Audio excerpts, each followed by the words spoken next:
fact, what I want to do, I want to encourage each and everyone next week to come with a t-shirt. And that t-shirt, you know, we are selling them at $20 paid. And I want everyone to dress that t-shirt. Because I want everyone who's going to come next week for the first time to know where we are heading and where we want to go. And the theme is the year of improvement. Amen. We're going to improve. Everybody say with me, the theme is the year of improvement. How many believe we are going to see improvement in this year? Everything that we do is going to be improved. Everything that we do. Father, I give you the glory because we are entering in a year of improvement. There will be nothing stopping us. Oh God, we're going to improve in everything that we do. From the day when we wake up in our homes to go into our various work sectors. When we come to Home City Church, what we'll do for Home City Church will literally improve. The way how we pass the information from one another to another will improve in this house. Father, we just give you the glory because this is going to be one of the greatest years that we are going to enjoy what you have for us. In Jesus' name, amen. This is the year of improvement. Now last week, we looked at what should we do. Last week was 2013. Amen? And this year we are going to look at the first week of January. We're going to be looking, when should we do it? Amen? We're going to be looking at when should we do it? And then, whenever you come to when should we do it, it requires the time. It's not something that you just do now, it requires the time. Then next week, when we'll be having the t-shirt, we're going to be looking at how should we do it. Next week we're going to be looking at how we should do it. That requires the method. And next week I'll be introducing the method where the Home City Church should be headed. Then the other week, if you don't mind, probably I think we may even need also to put the t-shirt the whole month in. It's going to be, why should we do it? Why should we do it? Amen? Amen. Now let's go all together. Last week we discussed what should we do. And then probably you heard me, I shared everything that I thought we should do. And this today we're discussing when should we do it. Now, there's what is known in the Bible, Kairos moment. And today I'm going to charge you in doing a lot of things. By the way, I want us to pray. We have also a number of people that are not here today. Brother Cliff is not feeling very well. Let's remember him. And our sister Dawn, she's back in the hospital. Let's remember. And a number of people that are not here. So let's remember everybody. I want us to look at the Kairos moment. When destiny meets the timing of God. When the destiny meets the timing of God. And that's why we are trying to look at the timing of God today. Ecclesiastes chapter 3 verses 1 to 11. When should we do it? Ecclesiastes tells us there's a time for everything. There is a time for everything, a season for every activity under the heaven. A season. I want you to underline in your Bible. A season for every activity where? Under the heaven. Where is under the heaven? Here on earth. A time to be born, a time to die. A time to plant, a time to uproot. A time to kill, a time to heal. A time to tear down and a time to build. A time to weep and a time to laugh. A time to mourn and a time to do what? Dance. A time a time to gather them, a time to embrace and a time to refrain from embracing, a time to search and a time to give up, a time to keep and a time to throw away, a time to tear and a time to mend, a time to be silent and a time to speak, a time to love, a time to hate, a time for war and a time for peace. But I love 9 and 10 and 11, the way how they say it. What do workers gain from their toil? I have seen the burden God has laid on a human race. He has made everything beautiful in his time. God has made everything beautiful when? In his time. Say these words with me. God will make everything beautiful in his time. Can we say it loud? God will make everything beautiful in his time. He has also set eternity in human heart. Yet no one can fathom what God has done from the beginning to the end. When should we do it? Timing is the key to success in everyone's desire, in everyone's heart desire. Timing. If you don't know the timing, then you are lost. Now, timing requires to ask some questions. We need to ask some questions and answer them. What is our timing to do what God wants us to do here in Buffalo? The time is now. How should we do it?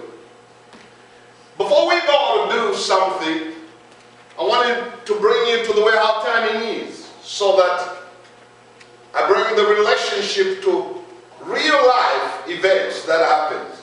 Life consists of series of cycles that goes on in life no matter what you do. There's time for conception. You know that? We're all conceived one day. Then there's time for birth. Then there's time for childhood. Somebody has to be born and to grow. Then there's time for adolescence. Then from there's time for adulthood. And then you change from adulthood to old age. And then from old age, there's nothing more that you're looking is death. You and I, one day we shall die. You better believe me that. One day we will die. And that is a cycle. Then from there it goes, there's summer, there's fall, there's winter, there's spring. Those are cycles in life. But in heaven you don't see all that, because a day in heaven is 1,000 years. 1,000 years is a day. So life is eternity. That's why we're looking forward that once we get to heaven, you'll be there for 2 years. You don't feel like you've been there for 2 years, because you're in the presence of a maker. Organizations such as churches go through cycles as well.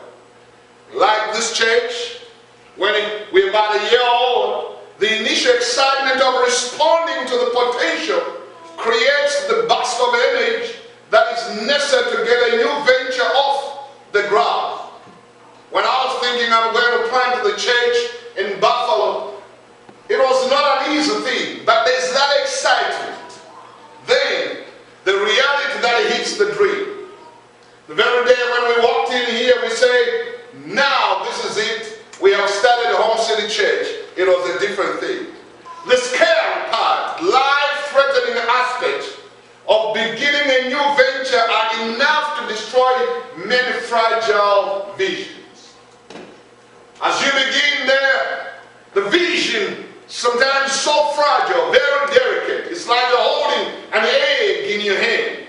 In a moment, if you slip the egg off your hand, it'll splash and it will die. In any vision, it is important for early growth, because represents the calf. Anyone in any vision, you want to grow so fast because you don't see how tough it is.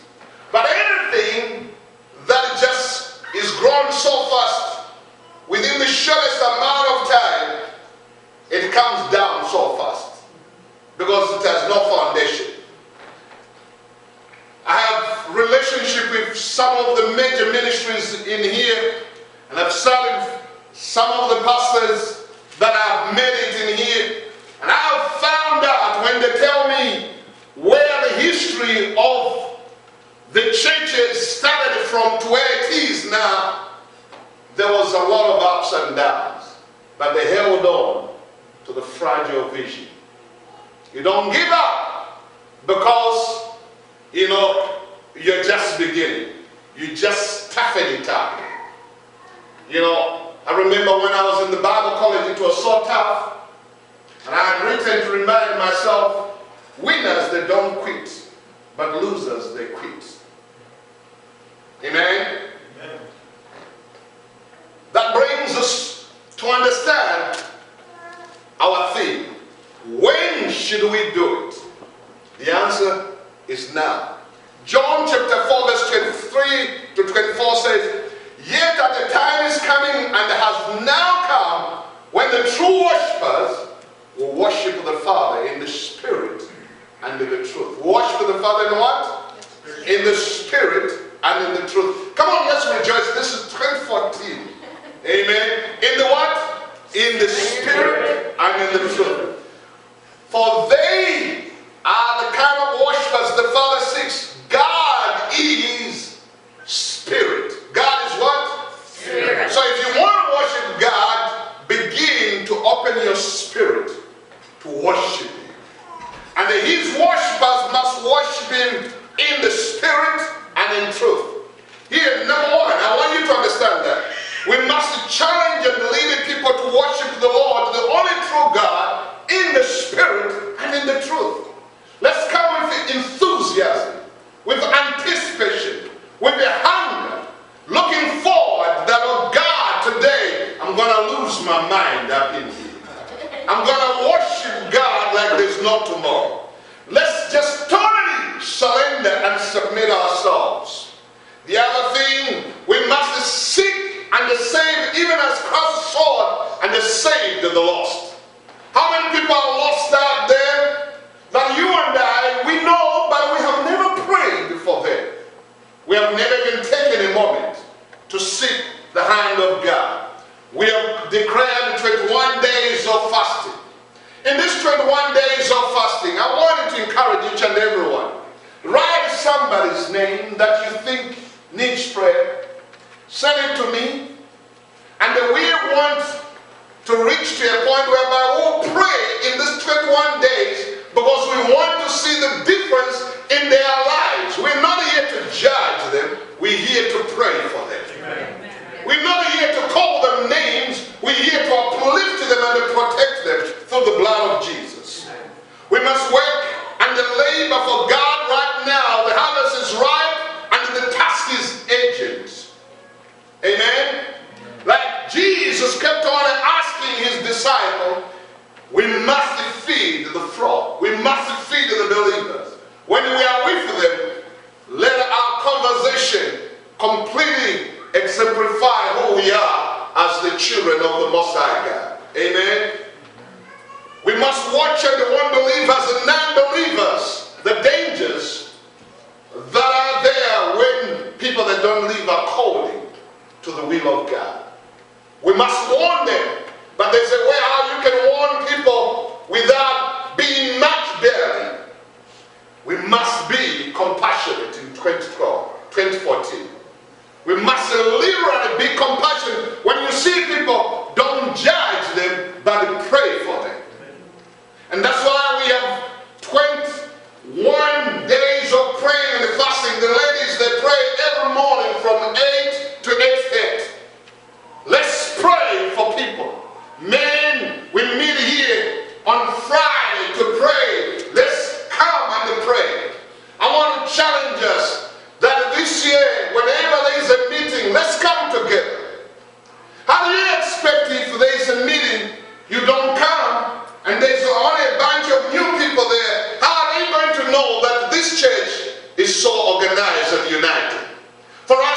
somewhere, every meeting is as important as Sunday meeting to a child of God. And I encourage each and everyone to do that. We must be an encourager. Have that spirit of encouraging someone. Look at somebody and encourage them. Do you know some people that just need a pat on their shoulder? Some people that just need to be told how beautiful they are, how good their hair looks like, how smart they are. It's not all lust. It's just a spirit of encouragement.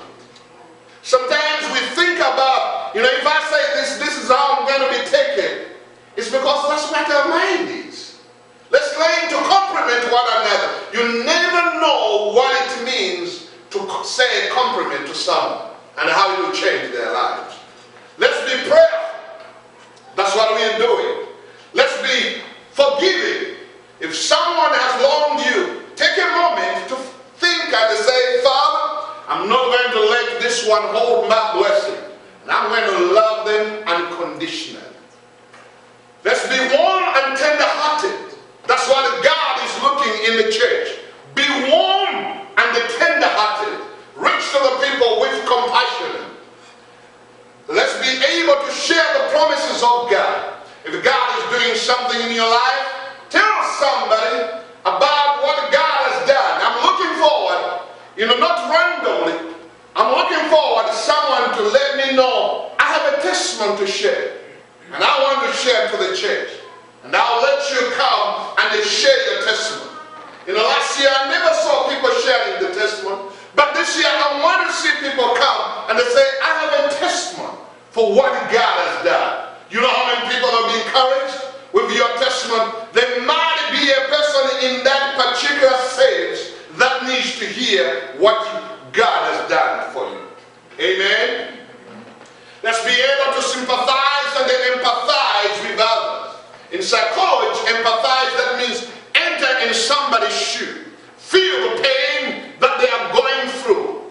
Be there for a certain moment. You can never pray for someone until you enter and they feel their shoes. Isn't that what Jesus did?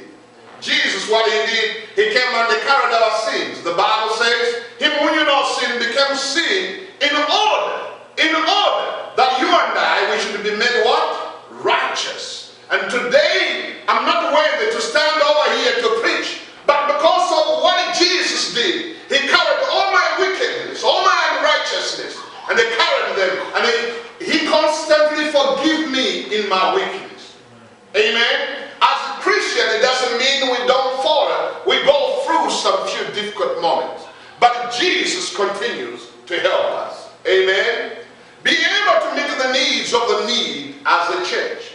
There are needy people here. How are we going to be known as a church in Buffalo? Home City Church. We call this church Home City Church. Let's be able to meet the needs of the need. How do we meet the needs of the need? We must find a central place whereby we say, this is the day when we meet the need, this is when we do this. You'll be amazed how many people will come to receive the help as they begin to see what we are doing. Everything, it must start from nothing to something. Now what do we do sometimes? We do something and we don't see it very successful. We give up. If we're going to be giving up in everything like that, I was not going to be a pastor today. Some things when you start, there's no one who is there. But as time goes on, people that begin to believe that you mean what you are trying to do. Amen. Let's go. Be able to visit and encourage, also strengthen others. That's what we want to do. To be able to visit and strengthen others. Look at those people there that you know they are weakly. You're going to strengthen someone. Call us as a church. Brethren, we're going to strengthen the Matthews. They're going through something. Can you uphold me in prayer? Who want to join me? Can we take them something to show them that we're there to strengthen? That's the year of improvement. That's the way how I think we're going to improve as a church. We must be able to share the hope of eternal life. We must be able to share the hope of eternal life. I think it's important where we are right is going through. Now, I understand every one of us here have gifts, and I wanted to release those gifts this year. But this is the way how I'm going to release the gift. If you know there's something, I'm calling out some of the things. What I've done in the past is to give people some position, do this. And then sometimes people that failed because they don't have the compassion to do it. But what about you write me an email and tell me how you feel you're going to be doing something that God has put upon your heart. And then look at it, then I pray with you, and then find out really if this is what God has called you to do. And ask you some questions. Why has God put you to do this thing? What is your vision? Explain the vision. When I used to look for employment, when I was in the secular world, I used to make an application. And I could put my resume there. I've got 5 years of this. I've 7 years of this. 1 year I did this and that. And then my employers could look at it. Now your employer is God. Or what I do myself, I'm just one of the interviewers for God. And the God, He's going to be sitting down with us as we go through that to find out what your vision is. Amen? That's the way how we should do it. If you ask me, how should we do it? That's the way how we should do it. Giving no offense in anything, that the ministry may not be blamed in anything, approving ourselves as children of God. Sometimes when we're a young ministry, offense comes so easy. But let's come to the point whereby we long suffering, we tolerate people that get upset for nothing, for literally nothing, and sometimes it's so demonic. Let's be long suffering and allow God to do something. In much patience, in pureness, in long suffering, in soulfulness, yet always rejoicing. In having nothing, yet always possessing all things. I can come over here and the more what I don't have, the more I cry, the more I'll not have. But what is the best thing that I need to do? Is to rejoice when they come in to find me, I'm here. I'm waiting. There are some things that I'm still waiting right now. I don't have them. But I'm not going to go out of my way and lose my mind and begin to find and be frustrated and go into depression. How am I going to get this? I'm a child of God. God knows when I need to have it. And that time when it comes, it'll come to me with a joyful heart. Amen? That's the way how we should do it. In distress, always showing a cheerful face.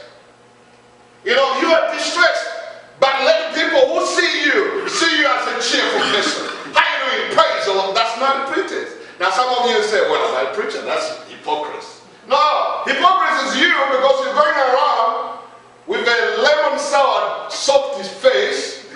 He's moping around. Nobody cares in this world that we live in. The more you're upset, the more everybody says that one needs some help. So I don't want people to talk about me that I need help. I just want to show joy. The joy of the Lord is mine. Come on, let's have that joyful thing. In affliction, always showing the heart of breakthrough. Afflicted, but I have breakthrough spirit. The devil will not attack you when he sees the kind of breakthrough that you have. I want to share something here that a number of people probably you never knew. I had a painful hand when I came from Africa. Sometimes I could not even lift. I remember one time I got out of here, only Ruth knew about it. I got out of here, I had to put my hand like this because shaking a person, it was going to be so painful. And I walked out of here, and I reached home, and I told my wife, I said, pray right now. I said, pray like we lost our mind. Do you know, now I can do like this, I can even box. but I'm telling you, this was painful. At one time I looked at it, it was just swelling and swelling. I said, the devil is a lie. In my mind, I said, did someone bewitch me back home in Africa? I said, the devil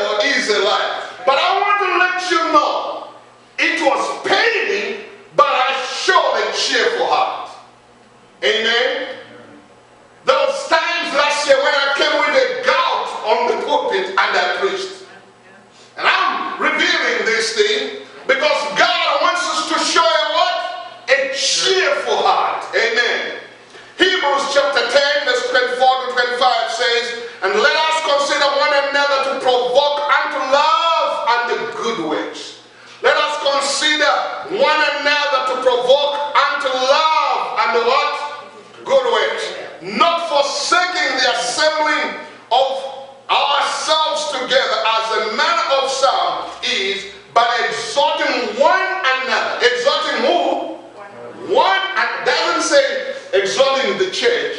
Exhorting who? One another. So exhorting another brother, another sister, there's nothing wrong. You're not trying to do something when you exhort them. Let's exhort one another. Let's encourage one another. We are a family. In a family we encourage. You make it. You do it. Let's be there to exhort one another. That's my heart desire. That's my cry. That's my vision. It's to see where we can reach and love one another without thinking of anything. Amen? And so much the more as you see the day is approaching. Saints, it's important. I beg you in the name of Jesus. Let's not miss the assembly of all the meetings. This year plan, my desire is to have some revivals throughout the whole week. But how are we going to do that? I call for revival. How many people are there? Only my family and the children. There are so many people that I've lined up that I want to bring that I know they can change people's lives. They can speak things that can completely change us. They can bring motivation into our hearts. But I don't want to be afraid that if I invite them, there'll be nobody. I want us to be liberal in what we do, in our giving, in our sacrificial support, in whatever we do, when a person comes. And I'm so thankful, I'm not complaining, because what you have done as a small church is more powerful. But I want us to see that we are improving. This is the year of what? Improvement. Come on, let's say like we are improving. This is the year of what? Improvement. No, I'm not hearing you. Where's Vince Jr.? This is the year of what, Vince Jr.? Improvement. This is the year of improvement. When should we do it? Now. Where? Here at HCC. In your home. Let's do that. We need someone with the call of God to fill these departments. You know, everybody actually says, what am I going to do? I don't even know what I'm going to do. For sure, are you for real serious? That's not serious. Because there's so much what we can do. You know, there's so much that we can do and they change this way. Alright? And I never wanted, last year a lot of people, they kept on asking me, what am I going to do? I said, find something to do. No, I need to know what I'm going to do. I said, find something. I was trying to find out your acumen, how much you know what to do. We need someone, the children ministry. We need someone in the children ministry. Maybe you may say, I'm not called to the children ministry. Okay, God will help us to hire someone. We need to have an account that is only designated, to someone who is going to run the children ministry. When we come over here, all children are accountable, and we have run, FBI profile to find out this person is not going to mess around with the children there. That means the parents, they are safe. We need all that kind of things. And somebody can say, I'm going to be putting $2 above my tithe and my offering just for the children ministry. And I'm going to instruct someone to say, make sure that this money just goes to make sure we sustain the children ministry. Alright? We need to demonstrate. Why do we need children ministry? Because number one, we need to demonstrate to them